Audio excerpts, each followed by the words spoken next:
ایک اور کالر کا سوال یہاں پر ایڈ کرتے ہیں. جی السلام علیکم، کون بات کر رہے ہیں، کہاں سے بات کر رہے ہیں؟ وعلیکم السلام جی، میں سائرہ بات کر رہی ہوں اسلام آباد سے. جی میرا سوال ہے، میں ابھی آپ لوگوں کا پروگرام دیکھی تھی تو بچپن سے ہم لوگوں کے ذہن میں بات کہی جاتی ہے کہ اگر آپ کا روزہ ظہر کی نماز تک ہے تو پھر آپ کا جو روزہ ہے ظہر کی نماز کے بعد بھی پرولونگ رہے گا. لیکن اگر آپ کا روزہ کسی نیچرل کی وجہ سے ظہر کی نماز کے بعد ٹوٹ جاتا ہے تو پھر آپ کا جو روزہ ہے وہ وہیں پہ ختم ہو جائے گا. اگر ظہر سے پہلے آپ توڑ دیں یا کسی بھی نیچرل طور پہ ٹوٹ جائے وہ ٹوٹ جاتا ہے، اس کا کوئی مسئلہ نہیں ہوتا. ذرا اس سے وضاحت کرتے ہیں. مولانا صاحب میرے خیال سے بہن پوچھنا چاہ رہی ہیں کہ کسی بھی شرعی عذر کی وجہ سے اگر ظہر سے پہلے تک روزہ ٹوٹتا ہے یا ظہر کے بعد تو اس کی کیا صورتیں ہیں؟ روزہ کسی وقت بھی ٹوٹے، چاہے وہ افطار سے 2 منٹ پہلے ہی ٹوٹے، وہ ٹوٹ گیا ہے اور اس کی قضا ہے. اور چاہے وہ شروع ہی میں یعنی سحری کھائی ہے، وقت ختم ہو گیا، روزہ شروع ہو گیا، 2-4 منٹ کے بعد 5 منٹ کے بعد روزہ توڑ دیا یا ٹوٹ گیا تو وہ اللہ کے ہاں ٹوٹ گیا ہے، اب اس کی قضا کرنی پڑے گی. یہ اس میں کوئی نہیں ہے کہ ظہر سے پہلے ٹوٹے تو اور حکم ہے، ظہر کے بعد ٹوٹے تو اور حکم ہے، ایسا کوئی مسئلہ نہیں ہے. اچھا، یہ تو ہے کہ کوئی شرعی عذر سے یا کسی ریزن سے، لیکن بلا عذر اگر کسی کا روزہ ٹوٹ جاتا ہے یا وہ توڑ دیتا ہے، روزہ اگر کوئی جان بوجھ کے روزہ توڑتا ہے، جان بوجھ کے توڑتا ہے تو اس پہ قضا بھی ہے، کفارہ بھی ہے. اس روزے کو بھی رکھے گا اور اس کا کفارہ بھی ادا کرے گا. جیسے علامہ صاحب فرما رہے تھے کہ وہ 60 روزے رکھے گا اس کے بدلے میں، ایک روزہ توڑنے پر 60 روزوں کی سزا ہے. یا پھر 60 روزے نہیں رکھ سکتا تو 60 مسکینوں کو کھانا کھلائے گا. تو یہ اس کو سزا دی جا رہی ہے کہ تو نے جان بوجھ کے کیوں توڑا ہے. اگر جان بوجھ کے توڑے گا تو کفارہ ہے، اگر جان بوجھ کے نہیں توڑا، کسی مجبوری سے توڑا ہے، جیسا ڈاکٹر نے کہا بھی اب حالت ایسی ہو گئی ہے کہ اگر روزہ نہیں توڑتے تو بیماری کے بڑھنے کا خطرہ ہے، انجیکشن لگانا پڑتا ہے یا کوئی انجیکشن سے تو خیر روزہ نہیں ٹوٹتا. اس نے میڈیسن لے لی ہے، دوائی کھا لی یا کوئی اور چیز کھا لی ڈاکٹر کے کہنے پر. اب چونکہ یہ مجبوری سے توڑا ہے تو اس مجبوری سے توڑنے پر صرف قضا ہوگی، کفارہ نہیں ہوگا. علامہ صاحب جی اچھا ایک اور اس میں عام طور پہ یہ بھی یہ جو بھولے سے کوئی پانی پی لیتے ہیں اور کوئی چیز کھا لیتے ہیں، میں آپ کو ایک بات بتاؤں، آپ کے اسی پروگرام میں میں نے تیسری یا چوتھی پروگرام میں ایک جملہ کہا تھا، اگر لوگ یہ سمجھ جائیں کہ یہ دین مشکل نہیں ہے، مشکل کشا ہے، یہ دین مشکلوں سے نکالنے کے لیے آیا ہے. اب ایک بندے کا بھول چوک سے واقعی اب بھول کا معیار چیک کرنا ہے. میں بھاجی اس کا بھی جواب دیتا ہوں. بھول کا معیار چیک کرنا ہے. بھول کا معیار کیا ہے؟ کیا واقعی وہ بھول ہے یا اس نے جان بوجھ کے کیا؟ یہ اس کا اور خدا کا معاملہ ہے. آپ کو تو کہہ دے گا میں نے بھولے سے پیا ہے، لیکن اب اس کا ضمیر بالکل اپنے خدا کی بارگاہ میں ہے، خدا سامنے ہے، خدا کو سامنے رکھ کے اس کا ضمیر کہے واقعی بھولے سے پیا ہے، روزہ نہیں باطل اس کا، ٹھیک ہے. لیکن اگر اس نے واقعی جان بوجھ کے کیا آپ کے سامنے تو وہ بچ جائے گا، لیکن خدا اور اس کے درمیان جو معاملہ ہے وہ بہتر جانتا ہے. میں اس کو باجی کے پوائنٹ کو سمجھ گیا. یعنی ایک دفعہ یہ کہ روزہ خود بخود آپ کا ختم ہو جاتا ہے، اس کی بھی کچھ صورتیں ہیں. یعنی عورتوں کے اوپر اللہ نے کچھ ایام رکھے ہیں، ان ایام میں جب وہ روزے کی حالت میں ہوں، چاہے زوال سے پہلے ہوں، ظہر کے بعد ہوں، افطار سے پہلے ہوں، جو ہی وہ کنڈیشن بنے گی ان کا روزہ ختم ہو جائے گا. اب جو کہ انہوں نے توڑا نہیں ہے، یہ یعنی ان کے اوپر عذر یہ اختیاری نہیں ہے، یعنی یہ خدا کی طرف سے جو ایک مقرر کردہ ان کے لیے ایک لیمٹس ہیں. تو اس میں جب وہ ہو گیا تو روزہ اس میں چونکہ نجاست کی حالت میں اللہ کو اپنی عبادت پسند نہیں ہے، ٹھیک ہے، وہ روزہ تو ختم ہو جائے گا، لیکن اس کے لیے ایک حکم ہے. بہتر یہ ہے کہ اس کو آپ پائے تکمیل تک پہنچے. قضا آپ نے کرنی ہے، اس کی قضا اس کی جو میں نے عرض کیا تھا نا، کچھ پوائنٹ ایسے جن میں روزوں کی قضا آ جاتی ہے. ان میں ایک پوائنٹ یہ ہے کہ جب یہ کنڈیشن بن جائے، اور دوسرا ایک اس صورت میں بھی، اور دوسرا جب بندہ سفر کرتا ہے روزے کی حالت میں. زوال سے پہلے میں نے سفر کیا، سفر میرا جائز تھا، میں نے سفر کیا، جو ہی میں نے حد ترخص اپنے اس شہر کی کراس کی، روزہ میرا ختم ہو گیا. اب روزہ میرا ختم ہو گیا، لیکن بہتر یہ ہے اس کو بھی آپ پائے تکمیل تک پہنچائیں. آپ کو ایسی چیز علامہ صاحب یہ دونوں صورتیں جو آپ نے بتائیں، اس میں قضا کا کرائیٹیریا کیا ہے؟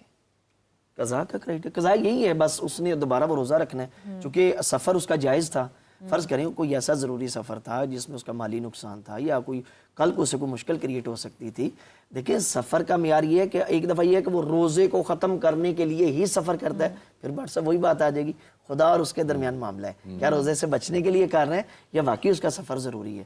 اگر سفر ضروری ہے اس کا جانا اور سفر جائز بھی تھا، چونکہ اگر حرام سفر ہو تو پھر وہی بات آ جائے گی گویا کہ اس نے جان بوجھ کے روزے کو باطل کیا. جائز سفر ہے تو اس کے اوپر قضا آ جائے گی اور وہ فقط روزے کے بعد میں قضا کرے گی, یعنی فقط وہی ایک روزہ رکھے. صحیح. مولانا صاحب شوال بھی آگے آ جاتا ہے, پھر اس کے بھی کچھ نفلی روزے اگر لوگ رکھتے ہیں تو وہ کیا قضا کو کمپنسیٹ کر دیتے ہیں یا الگ سے رکھنا پڑتے ہیں؟ دیکھیے اگر تو شوال کے روزے رکھ رہا ہے لیکن نیت قضا کی کر رہا ہے صحیح, تو پھر اس کے قضا ہوں گے, اور اگر وہ شوال کی نیت کر رہا ہے تو پھر شوال کے ہوں گے. یہ نہیں ہو سکتا کہ وہ روزہ ایک رکھ رہا ہے نیت اور ایک روزہ رکھ رہا ہے وہ اور اس میں قضا کی نیت کر رہا ہے اور یہ بھی سمجھ رہا ہے کہ میرا شوال کا بھی ہو جائے گا روزہ. ایسا نہیں ہوگا. شوال کے 6 روزے الگ ہیں اور قضا روزہ جو ہے وہ الگ ہوگا. اس میں پھر اتنی گنجائش ضرور ہے کہ جب اس کو موقع ملے, سہولت ہو, اس وقت وہ روزہ رکھ لے. بعض دفعہ ایسے مریض ہوتے ہیں کہ وہ ان دنوں میں روزہ نہیں رکھ سکتے اور اسی نتیجے میں روزہ ٹوٹ بھی گیا ان کا. اب وہ آگے چل کے سردی کا موسم آ جائے, جیسا دسمبر جنوری آ جاتا ہے, اس میں روزہ ذرا آسان ہو جاتا ہے, تو اگر وہ سمجھتا ہے کہ میں وہاں تک پہنچ سکتا ہوں اور وہاں رکھوں گا تو رکھ سکتا ہے روزہ. اسلام نے اجازت دی ہے. لیکن بہتر یہ ہوتا ہے کہ جتنی جلدی قضا کر لے, کیونکہ زندگی موت کا پتہ نہیں ہوتا. یہ نہ ہو کہ ذمے روزے رہ جائیں, تو بہتر ہے کہ پہلے رکھ لے. لیکن اگر نہیں رکھ سکتا تو پھر وہ چھوٹے دنوں میں جا کے, یعنی دسمبر جنوری میں جا کے روزے رکھ سکتا ہے, ان میں اس کی قضا وہ کر سکتا ہے. اور جیسے علامہ صاحب نے فرمایا کہ اگر سفر شروع کر دیا اور اپنے شہر سے باہر نکل گیا تو روزہ خود بخود ختم ہو جائے گا. یہ ہمارے ہاں ایسا نہیں ہے. مسافر اگر روزہ رکھ رہا ہے تو اس کا روزہ رہے گا. اگر وہ سفر کر رہا ہے پھر روزہ رکھ رہا ہے تو روزہ رہے گا. ہاں اگر وہ جان بوجھ کے روزہ چھوڑنا چاہتا ہے, گنجائش ہے کہ سفر میں روزہ چھوڑنے کی گنجائش ہے, رکھنے کی بھی گنجائش ہے. اچھا, اس میں میں ایک پوائنٹ ایڈ کرنا چاہوں گا. 2 چیزیں دیکھیں, وہ اپنے اس مسلک کے مطابق, اپنے مکتب کے مطابق, ٹھیک ہے, وہ بھی بیان کریں. میں اپنے مکتب تشیع کے لیے بیان کرنا چاہتا ہوں. جہاں پہ نماز قصر ہے, روزہ فقہ جعفریہ میں قصر ہو جاتا ہے. یعنی جہاں پہ 4 رکعتی نماز 2 رکعتی ہو جاتی ہے, وہاں پہ روزہ قصر ہو جاتا ہے. ٹھیک ہے, اور بعد میں اس کو انجام دیا جائے گا جیسے میں نے عرض کیا. اچھا, ایک اور بات میں عرض کروں. بعض بندے سمجھتے ہیں کہ مریض کی کنڈیشن ہوتی ہے. ایک دفعہ یہ ہے کہ ماہ سیام گرمیوں میں ہے, ابھی تو ماشاءاللہ بڑا ٹھنڈا گزرا ہے, جیسا کہ آئندہ 2-4 سال مزید ابھی پھر سردیوں میں آئیں گے, 6-7 سال, ٹھیک ہے, اس سے بھی زیادہ. اگر کوئی بندہ کفارہ دے دیتا ہے, فرض کریں یا ابھی گرمی زیادہ ہے, ڈیوریشن 14-15 گھنٹے بند ہے, تو وہ مریض اس کیٹیگری کا ہے, وہ کہتا ہے کہ رکھوں تو میرے لیے نقصان دہ ہے, میں برداشت نہیں کر پاؤں گا. یعنی عام روٹین پہ اگر بندہ برداشت کرے تو وہ برداشت نہیں کر پاتا, وہ کفارہ دے دیتا ہے. لیکن وہ سردیوں میں اتنا فٹ ہو جاتا ہے ماشاءاللہ کہ وہ دن بھی چھوٹے ہو جاتے ہیں, وہ روزہ رکھ سکتا ہے. تو وہ یہ بندہ قطعاً نہ سمجھے کہ وہ کفارہ دے کے اب میں بچ گیا ہوں. نہ نہ نہ نہ, وہ کفارہ جو اس نے دیا وہ وقتی تھا, چونکہ ماہ رمضان اس کے اوپر واجب تھا, اس کے ذمہ اب کچھ نہ کچھ تو آنا تھا, وہ اس کے بدلے میں ہے. جب وہ ایام سہولت میں آ جائے گا تو وہ اس کی جو قضا ہے, وہ جتنے روزے ہیں وہ اسے رکھنے ہیں. اور بعض بندے جو ہے نا, ایک اور بات عرض کر دوں کہ وہ فقط گندم دے دیتے ہیں. بھیا جب آپ ایک روزے کے بدلے میں ایک مطعام دے رہے ہیں, لفظ ایک مطعام آیا ہے, طعام جو ہے نا لفظ فقط گندم یا آٹے پہ نہیں آتا, اس کا مطلب سالن بھی ہوتا ہے, اس کا مطلب روٹی بھی ہوتا ہے. لہٰذا اگر کوئی بندہ فقط روزوں سے, جو فرض کرے مریض ہے, آئندہ بھی نہیں رہ سکتا, اس نے اپنے کفارے میں جو دیا ہے گندم, وہ گندم نہ دے, بعد میں جس بندے کو دیا اس کو سالن کے پیسے بھی دے. ٹھیک ہے, 30 دنوں کا اگر 30 روزے ہیں تو ان کا جو سالن کے پیسے بنتے ہیں وہ بھی دے, تاکہ طعام صادق آ سکے. بندے نے آٹا فقط. میں اس پر پھر آتی ہوں علامہ صاحب, ایک کالر کا سوال بھی یہاں پہ شامل کرتے ہیں. جی السلام علیکم, کون ہے اور کہاں سے بات کر رہے ہیں؟ السلام, میں عادل بات کر رہا ہوں لاہور سے.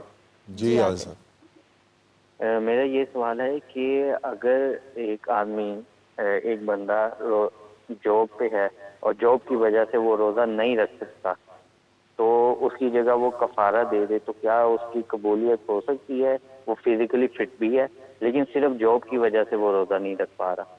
جی شکریہ عادل. اور میں اس میں ایڈ کرنا چاہوں گی, فزیکلی وہ فٹ نہیں ہے اور فائنینشلی بھی فٹ نہیں ہے, تو پھر کیا کرے؟ دیکھیے روزہ تو فرض ہے, وہ تو رکھنا پڑے گا.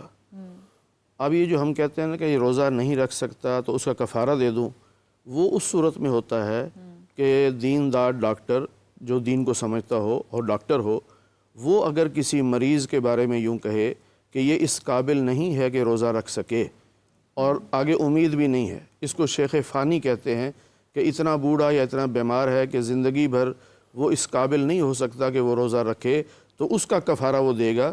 لیکن اگر جب بھی امید ہے کہ یہ رمضان کے بعد ٹھیک ہو جائے گا, روزے رکھ سکتا ہے, تو اسے انتظار کرنا ہوگا, اور وہ وہ روزے ہی رکھے گا.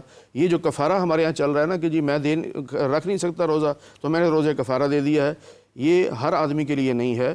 یہ ایسے مریض کے لیے ہے کہ جو زندگی بھر تندرست ہونے کی امید نہیں رکھتا, وہ کفارہ دے گا. صحیح.